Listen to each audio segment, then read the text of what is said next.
അറിയാതെ തെറ്റ് ചെയ്തു പോകുന്ന ആളുകളുണ്ട്. അവരെ തിരിച്ചറിയാൻ നമ്മളെ കൊണ്ട് വരുന്നുണ്ടോ? നമുക്ക് ഇഷ്ടമുള്ളവർ എന്ത് ചെയ്താലും അയ്യോ പാവം എന്ന് പറയുകയും, നമുക്ക് ഇഷ്ടമില്ലാത്തവര് വളരെ ചെറിയ കാര്യങ്ങൾ ചെയ്താലും അതിനെ ഭയങ്കര ഗൗരവം കൊടുക്കുകയും ചെയ്യുന്ന സ്വഭാവം അല്ല അത്. അറിയാതെ തെറ്റ് ചെയ്യുന്നവർ, അവര് നമുക്ക് ഇഷ്ടമുള്ളവരായിക്കൊള്ളട്ടെ, നമുക്ക് ഇഷ്ടമില്ലാത്തവരായിക്കൊള്ളട്ടെ, ആരും ആയിക്കൊള്ളട്ടെ, അവരെ തിരിച്ചറിയാനും അവരെ കുറച്ചുകൂടി കൂടുതൽ ലാഘവ ബുദ്ധിയോടുകൂടി കാണാനുമുള്ള മനസ്സ് നമുക്കുണ്ടാകും. നമ്മുടെ കുടുംബങ്ങളിൽ ആ മനസ്സുണ്ടാകുമ്പോൾ നമ്മുടെ കുടുംബങ്ങൾ കുറച്ചുകൂടി കൂടുതൽ കുടുംബാരൂപിയില് വളരും.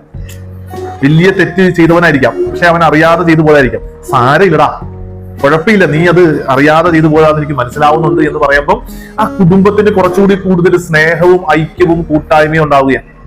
നമ്മുടെ ഇടവകയിലായാലും നമ്മുടെ നാട്ടിലായാലും ഈ അറിയാതെ തെറ്റ് ചെയ്തു പോകുന്നവരെ ആ ഒരു മനസ്സോടുകൂടി കാണാൻ നമ്മളെ കൊണ്ട് സാധിക്കുമ്പം നമ്മുടെ സമൂഹം കുറച്ചുകൂടി കൂടുതൽ പക്വതയുള്ള സമൂഹമായിട്ട് വളർന്നുകൊണ്ടിരിക്കുകയാണ്. നമുക്കിത് തിരിച്ചറിയാൻ സാധിക്കട്ടെ. അറിയാതെ തെറ്റ് ചെയ്യുന്നവരെ അതേ ലെവലിൽ കാണാൻ നമ്മളെ കൊണ്ട് സാധിക്കട്ടെ. വചനത്തിൽ നിന്ന് പറയുന്നത് ഇതാണ്: അറിയാതെ തെറ്റ് ചെയ്യുന്നവര് ലഘുവായേ പ്രഹരിക്കപ്പെടുകയുള്ളൂ. അങ്ങനെ ഒരു മനോഭാവം നമുക്കുണ്ടാവട്ടെ.